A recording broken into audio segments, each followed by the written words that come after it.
Hey, everybody. Welcome back to the Hangout Podcast. I'm Elliot. And I'm Caitlin. And today we have a couple guests that I know you viewers out there have been really anticipating. So why don't you guys tell us who you are and what you do? I'm Jamie Galloway. I'm the Emergency Service Director for the City of Deer Park. I'm Grigg, Police Chief for the City of Deer Park. So we wanted to have both of y'all come on the podcast just to talk about general public safety, talk about the e-scooters, e-bike, little things that we're dealing with right now, the new ordinance and everything like that. And then we also wanted to talk about hurricane safety and kind of what the city does in the event of an emergency, whether that's a natural disaster or an industry related incident.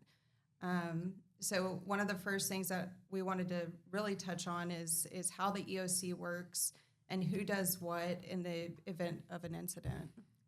Okay. Usually we'll activate the EOC if it's a major incident. When something occurs, there's usually a thread, a text thread or call thread with myself, chief, city manager, assistant city manager, and our PIO. And we'll start getting information and analyzing it and see if we need to activate the EOC. If the need's there, we activate the EOC with that group, and then we'll start bringing in other departments as needed. So how does the city work with like our neighboring cities and things like that in the middle of an incident? Well, certainly it works well. I mean, the tornado, for example, we would coordinate a lot of things with Pasadena and Baytown, especially on the public information side and working resources when we're getting rid of some disaster recovery items. Similar incident with the pipeline fire. Since it was on the city border, we were working a lot with LaPorte for public information, the pipeline company, and PD was certainly working with LaPorte PD and county agencies to help coordinate the traffic issue. Well, and I think the other thing that the tornado was different than a lot of the widespread things that we have, so that as a city, we saw a number of cities all around us sent cleanup crews. Mm-hmm. They could do that because their city wasn't affected. So often down here, if you have a hurricane, it's a large-scale event. Everybody's dealing with their own thing. You still have to coordinate and work with one another, especially on the borders. But that was a very different type of situation because everybody could come help us, which obviously we would have done for them. But that was very nice that we had people from Friendswood and Webster and Baytown and trucks everywhere and got cleaned up. I think we ended up having 8 cities send us crews to help pick up debris from the tornado. Yeah. The recovery time on that was awesome. I mean, it was actually pretty quick. Yeah, very quick. I remember we had like 80% completion of the debris pickup in like a couple of weeks, right? Yeah, I'm sure. And with other cities coming to help, it saved us a lot of money because we didn't have to activate our debris contractor until we got ready to take it from a temporary site to final disposal. Yeah, that's awesome. I think that really kind of like shares kind of what Deer Park is about. I mean, I know we're all a little bit biased because we all work here and we think that, it's an awesome city, but I think that really shows an impact on like our services for the community and as a whole. And I think our citizens are very good about, you'll see them out in the streets as soon as it's over. Mm-hmm. So it's kind of a culture. It's not just the city workers, it's also the citizens who, able-bodied people, you'll see them out there with chainsaws and they're getting with it right off the bat. And so obviously that speeds up the cleanup time and the restoration of our city back to normal. And certainly with that, not only the city showed up, but Southern Baptist Men showed up to the EOC the next day, as well as Texas Forest Service. And Texas Forest Service is a chainsaw crew, which were able to go out to the parks and the school district property to cut up limbs and those things, get them out to the roadway. And then Southern Baptist Men were able to go into, have a waiver sign and go into people's backyards and cut up any limbs or trees back there and to get them to the curb, which expedited the process.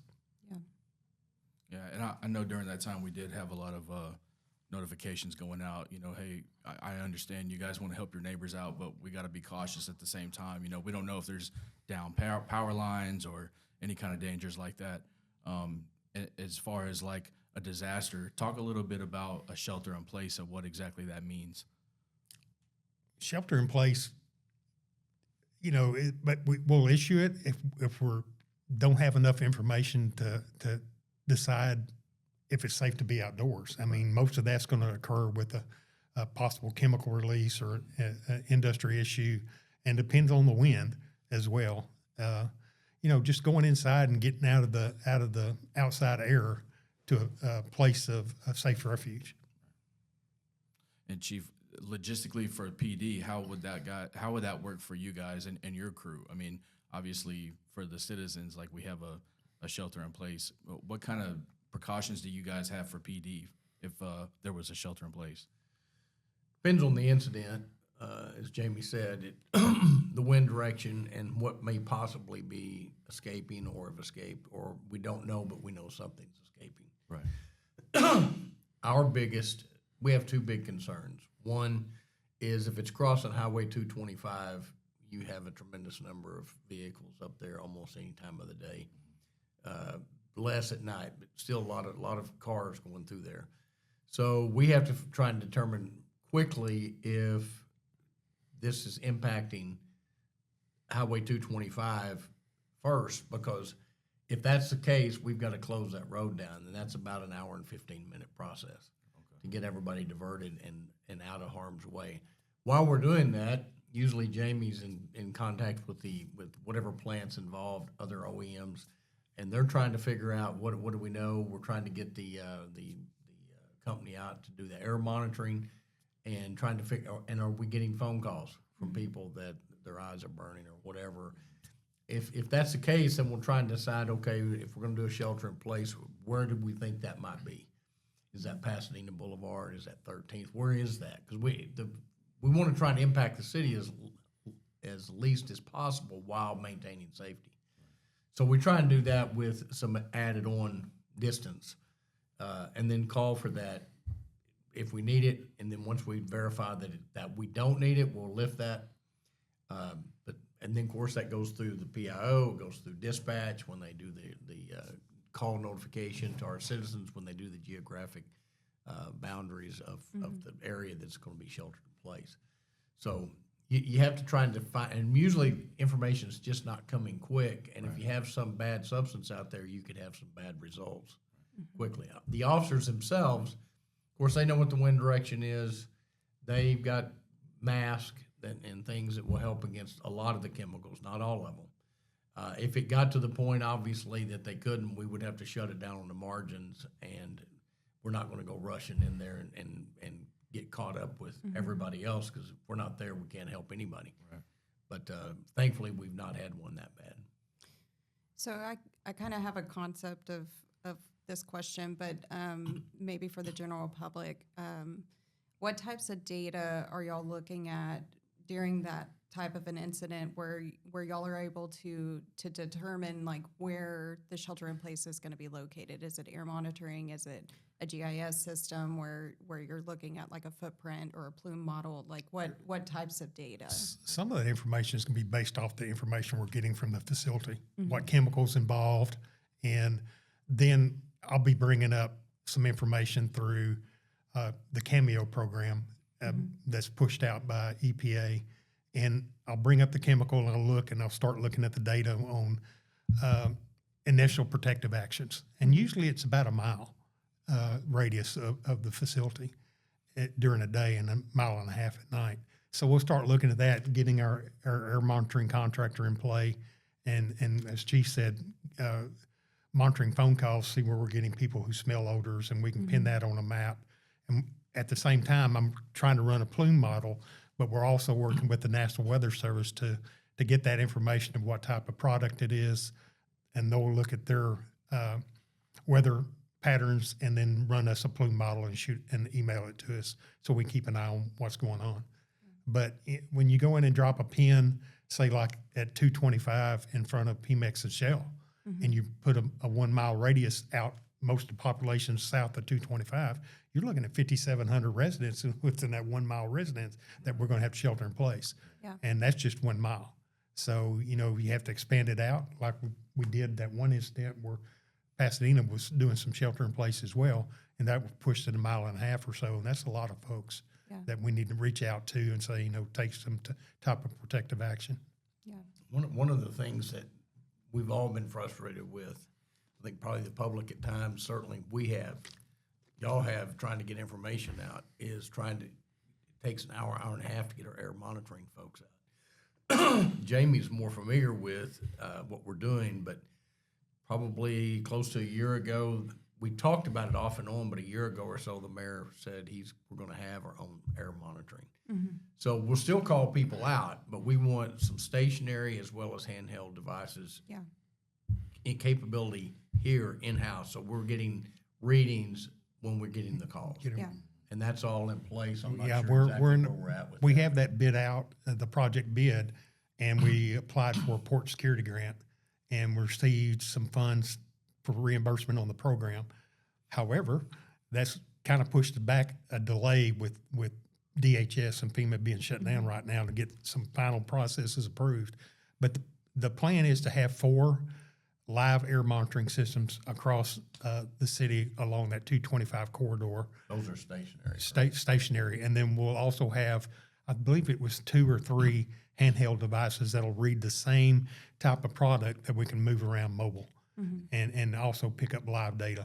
Yeah. And then, of course, we'll be working, the company that we're utilizing will be working with their PIO to push out public information once this is all up and going, and we'll be able to see the live data as it's coming in on the readings. Mm-hmm. That's going to be very helpful with everything that we do. Oh, yeah. And for those that don't know, I am the PIO and Elliot assists, and Angela Smith is our deputy PIO.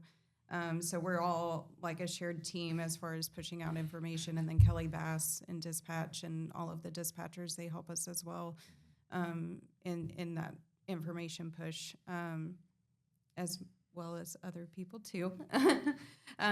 So we have a whole team of like what goes out to the public and things like that one of us is always on call at some point for that information push.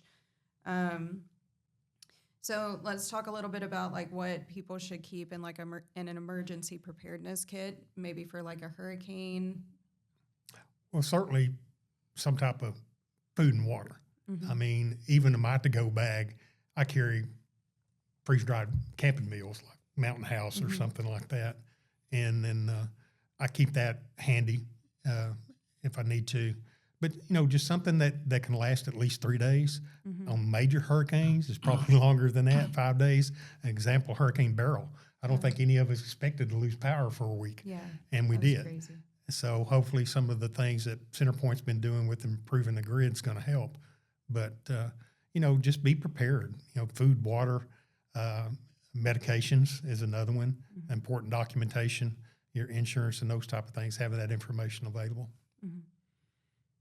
And don't forget your pets. Yeah. What is it? People, plants, pets. The 4 Ps. The 4 Ps. Pipes. Pipes is the 4th. I sometimes I forget until we issue the social media post. Right. Yeah. I'm like, oh yeah. Quick refresher. Yeah. So another thing that I kind of want to like briefly touch on is how can we combat fighting misinformation on social media, because I know a lot of people are out there being watchdogs, and we're so grateful for people who are actually saying something whenever they see something, but at the same time, we want to rein some of those rumors in because everybody can type whatever they want to on the internet these days.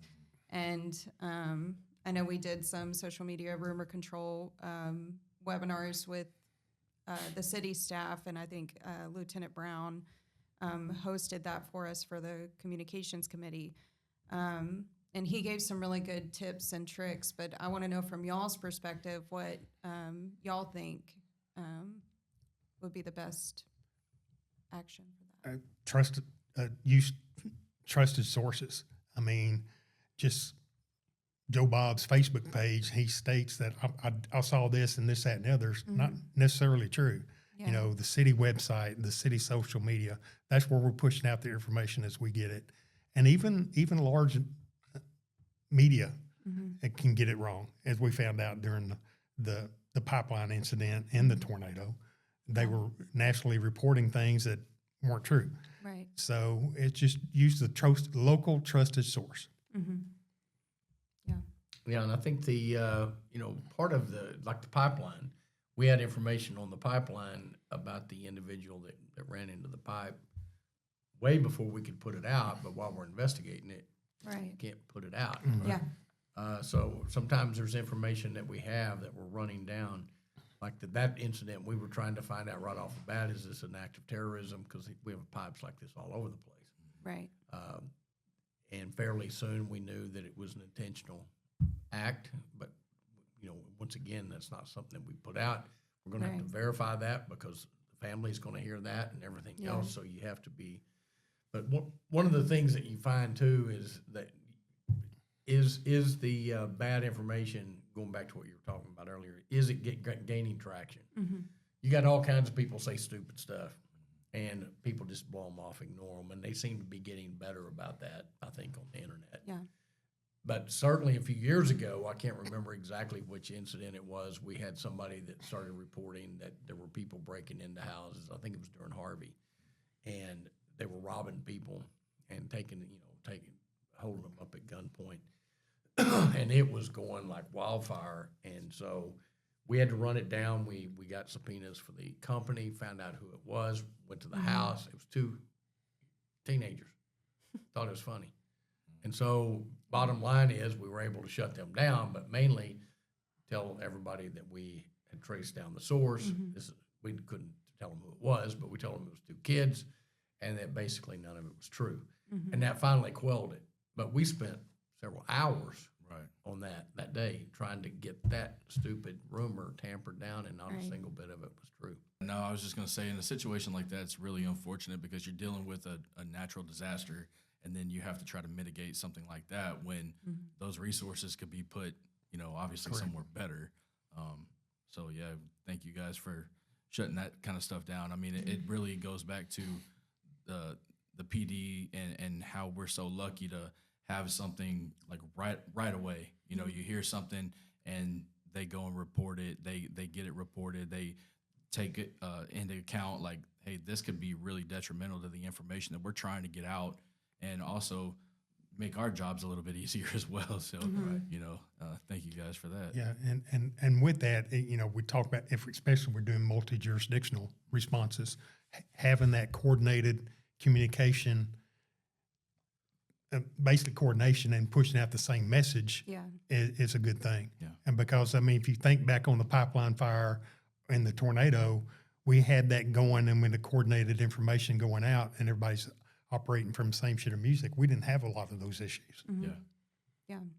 Well, and I think it goes back to one of your first questions about how the EOC operates. One of the reasons we come together in the EOC is so that when we're trying to gather information and push it out, everybody that's getting main lines of information from different sources, from the industry and from surrounding OEMs, from police departments, ours and others around, and you guys, whatever y'all are hearing, especially through social media and others that can be verified, when we put that message together to go out, we try and make sure it's the latest information that everybody in that room has, and we try and have everybody there that's being impacted and affected, so that the message is as true as we can verify that it is right now, based on what we have. Yeah. And I think that's one of the things people expect because of social media. They expect information at the speed of light. That's not the way information flows. Right. Especially coming out of one of these, there's a lot of confusion, a lot of unknowns, a lot of different conflicting information coming out. And it takes some time to sort through all of that. And people are, well, what's going on? What's going on? What's going on? Well, if you put out there that this is going on, and 15 minutes later after verifying or looking at that didn't go on, you've lost credibility. So you have to balance that speed with accuracy. And sometimes that causes our messaging to go out slower than people would like, but they need to understand the dynamics of why. Yeah. And on top of that, the media phone calls that I'm receiving, and the mayor's receiving, and y'all are receiving, and everybody's receiving. I know day one of the pipeline, I received 272 phone calls on day one of the pipeline fire. And so while I'm trying to draft messages, I'm trying to type all of the information that we're getting Phone's coming into the exploding. EOC, and then the media, because then if they don't get a hold of me, then they call dispatch, or they call the mayor, or they call you, or they call you, or Angela. And so all of this information flowing into the EOC all at once, and then people asking nonstop questions and monitoring social media and stuff like that.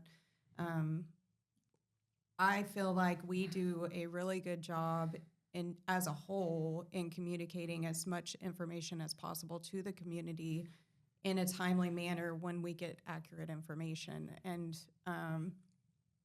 I think that's another testament to our team as a whole,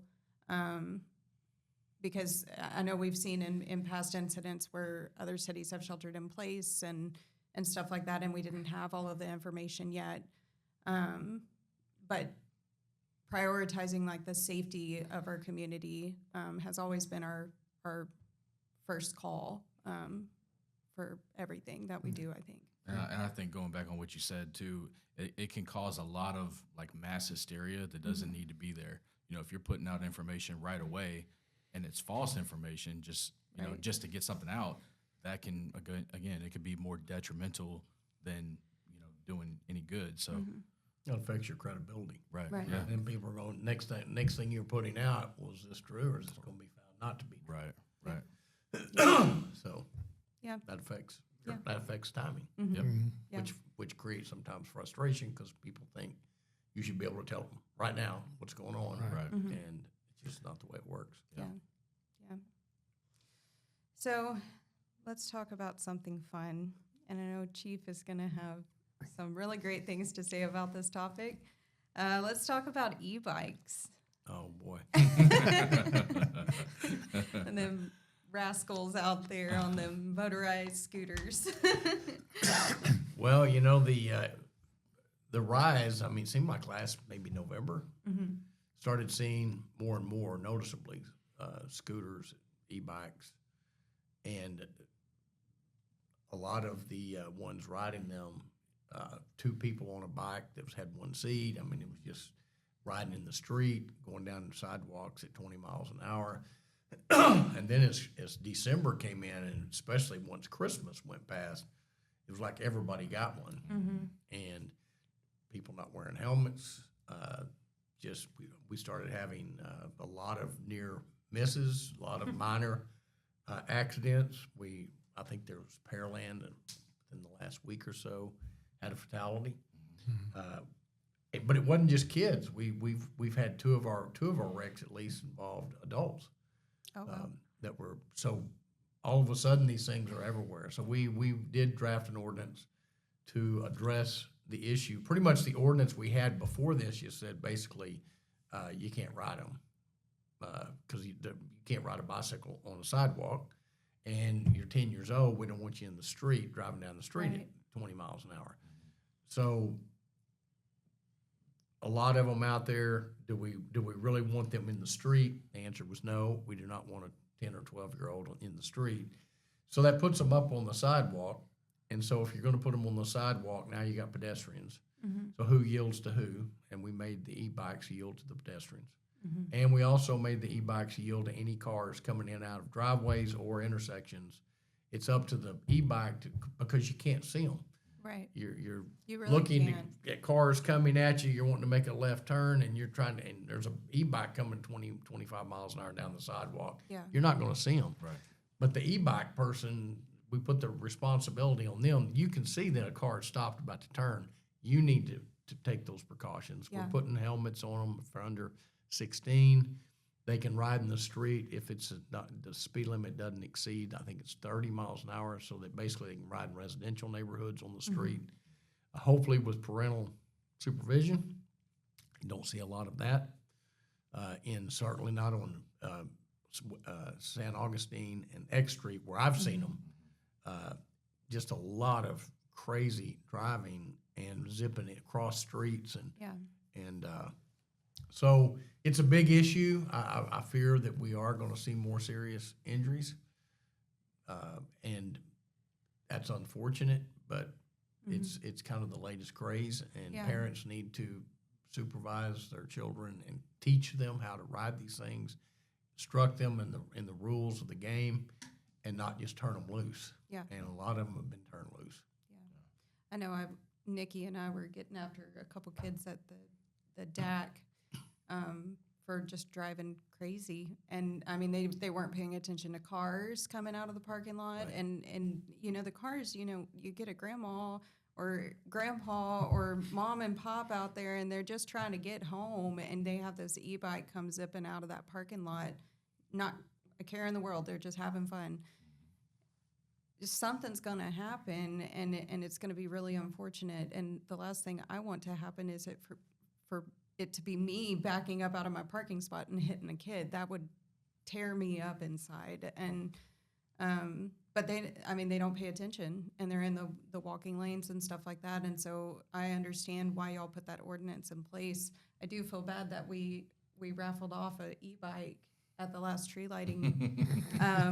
Because we contributed to the problem, but Maybe not necessarily. Maybe yeah, we Well, hope they that they're- weren't really the issue that they became shortly Till after. after that. yeah, Yeah. And the issue for viewers out there, the issue is not the e-bikes. It's, the lack of information that the people that ride them have.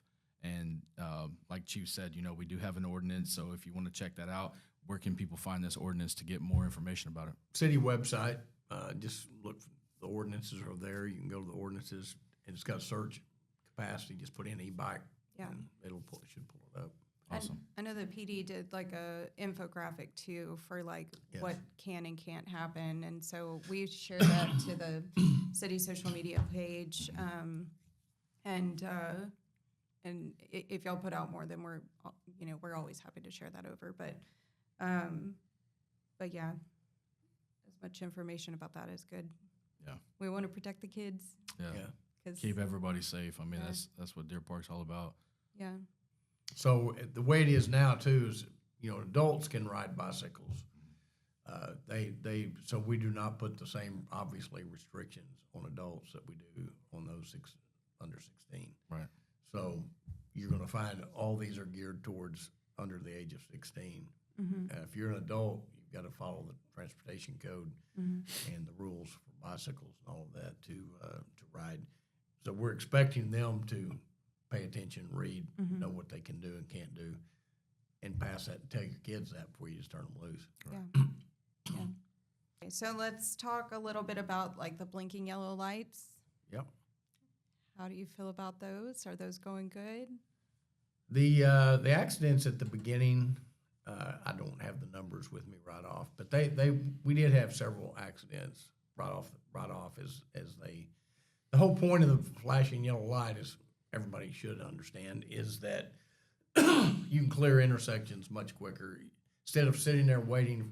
You're sitting there, nobody's coming the other way, and you're sitting at a red light. And if you had a flashing yellow, you could clear the intersection and get on to where you want to go. The problem with the flashing yellows that we see over and over again is there's some lights, Pasadena Boulevard South, or East Boulevard South at Pasadena Boulevard. The way the road lines up, if there's especially trucks, pickups, in the northbound left turn lane, you can't see if somebody's coming. Yeah. It's very simple. If you can't see if somebody's coming, you don't go. Yeah. I don't know how many cars I see will try and shoot out there, and the next thing you know, you got tires squalling and everything else because there's a car coming at 45 miles an hour. The other one is Center Street at Pasadena. It seems to be that if anybody's over there, you can't see if those lanes coming northbound if you can tell if somebody's coming. So it's made to clear the intersection when it's safe to do so. If you cannot see if somebody's coming, it's not safe to do so. Right. And so that's every one of them that we've had. It's been like, I don't think we've had any terribly serious accidents because the speeds aren't that great, and then people brake, and so the actual impact speeds are not that high. But you're still going to have an accident. You still could have some kind of injury, and you're darn sure going to be fixing your car. Right. So it's not worth it if you can't see. just don't go. Yeah. If it's obviously clear, Even if somebody's honking behind you. Doesn't matter. I had a daycare mom honking behind me the other day, and I'm like, I don't know what you want me to do. I can't see. I not can't going. see anything. I'm like, there's a huge truck right across the intersection from me. I Right. can't see around him. Right. Yeah, she was not happy with me, but that's fine. yeah, Um, they'll get over it. It yeah, happens. it's fine. It's a new day tomorrow. Okay, so is Luella 1 lane or 2 lanes? Oh. I'm just kidding. I mean, you might want to answer that question No. because that's been coming back up in conversation. Oh, great. Yeah. So Luella is a 2-lane road. It's a very wide 2-lane road. Okay. It doesn't help that you have a black, looks like tar or whatever, filling a crack that makes it look as if you have 4 lanes in some spots. It's been looked at a number of times as to do we clearly market a 2-lane or do we market a 4-lane? And there's problems with both of those solutions. And for example, go down to P Street at the elementary school there. If you make it a 4-lane, then all of a sudden you got people parking in a lane when parents are lining up to get kids. You can't park in that lane. It's illegal. So if it's 2-lane, you can park over there. If that's not going on and there's 10 cars on Luella and you have somebody poking along at 20 and there's a wide shoulder and you want to go around, they just go around.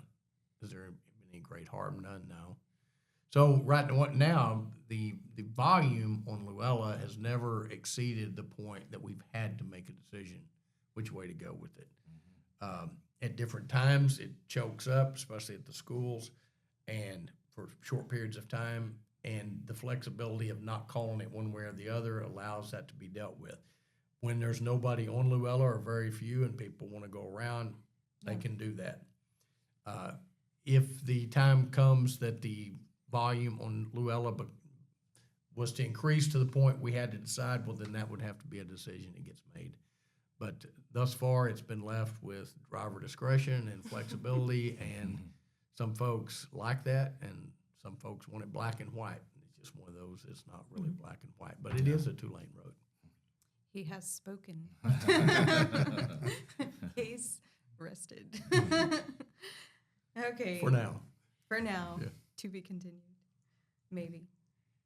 Okay, so Jamie, can you give us a little bit of insight into kind of the drills and simulations that the city does to prepare for incidents? Okay, currently we are working with a contractor doing a series of exercises.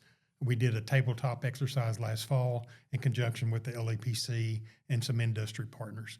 We're expanding that this year to a functional exercise where we're going to be doing more things and transitioning to a facility type incident.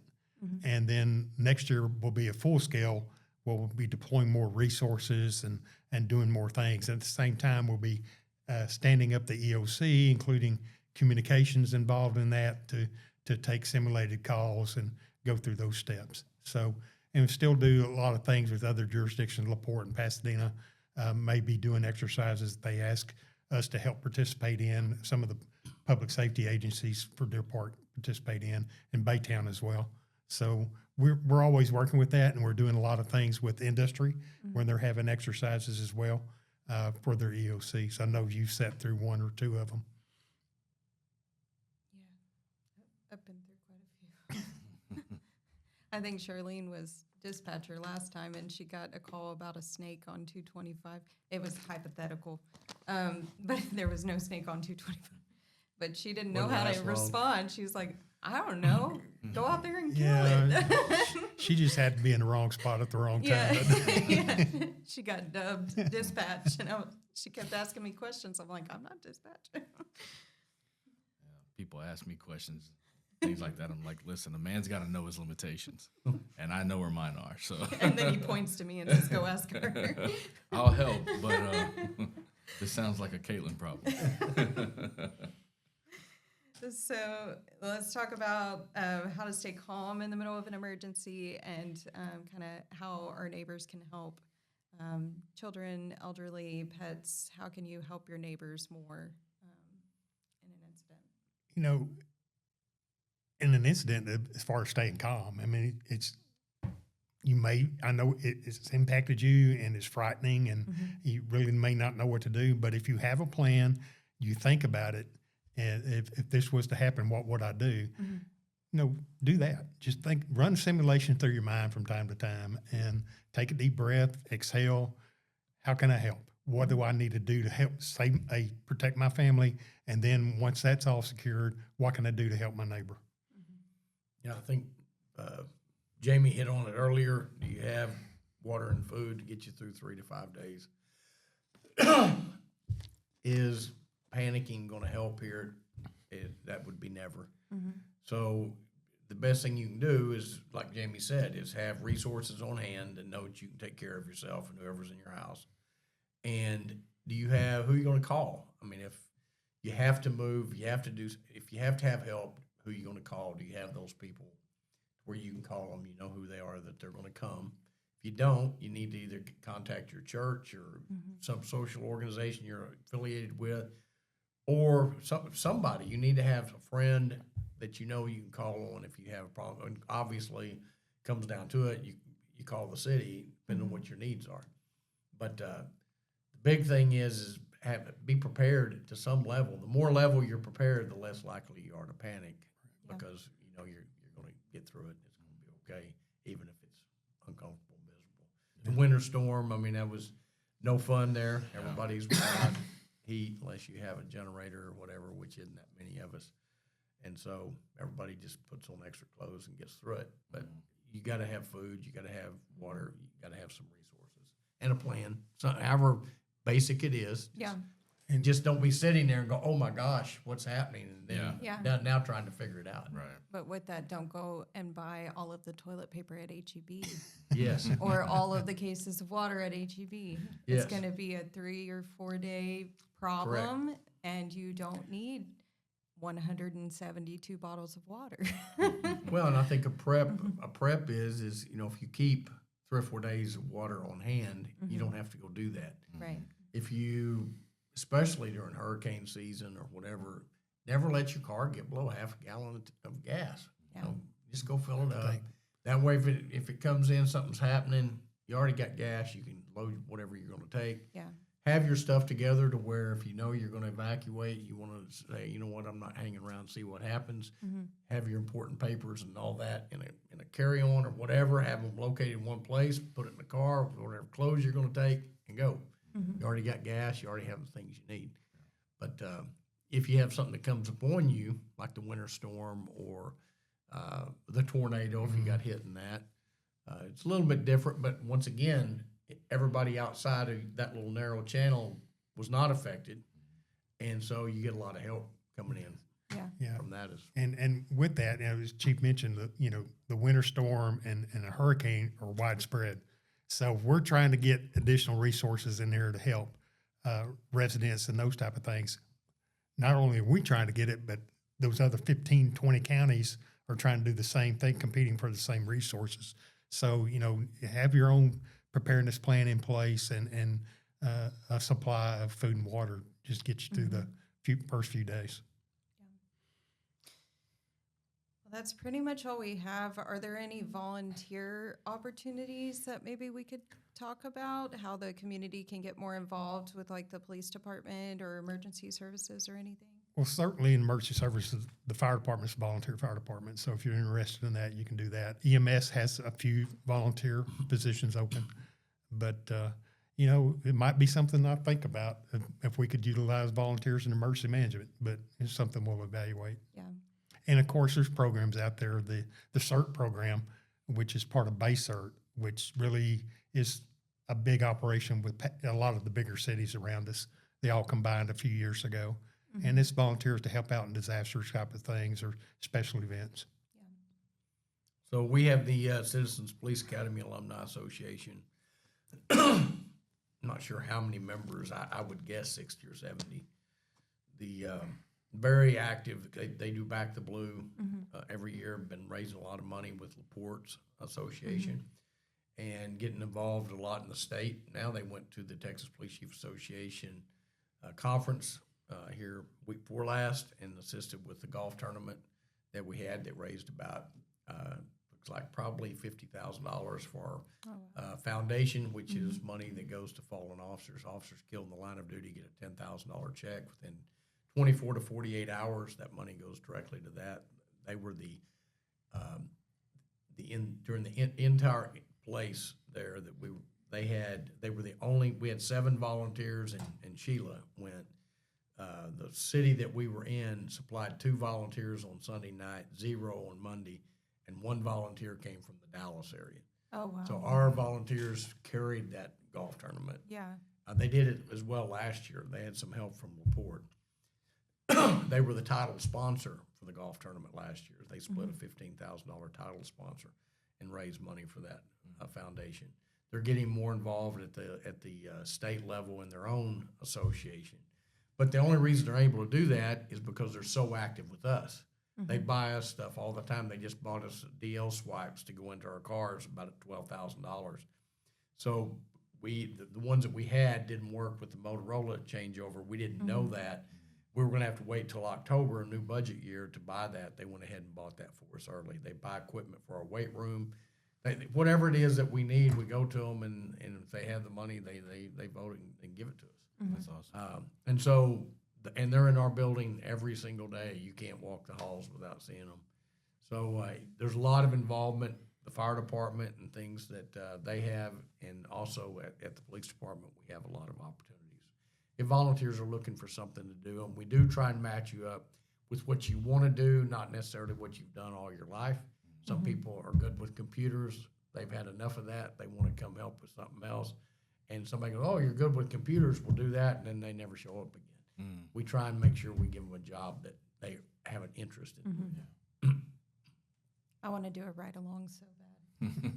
I know my whole childhood was basically one, but We'll hook you up. that would be great. Yeah, make that happen anytime. Stick me in the car with Frank. Hard? He sits at his desk. I know. I'll get you with somebody fun. I just want to bother him the whole time. Well, listen, guys, we really appreciate y'all taking the time to meet with us and doing this podcast. I know a lot of the citizens have been asking for it, so you guys can be happy, and don't forget to like, subscribe. We're everywhere you can watch podcasts, and until next time, we'll see you around campus.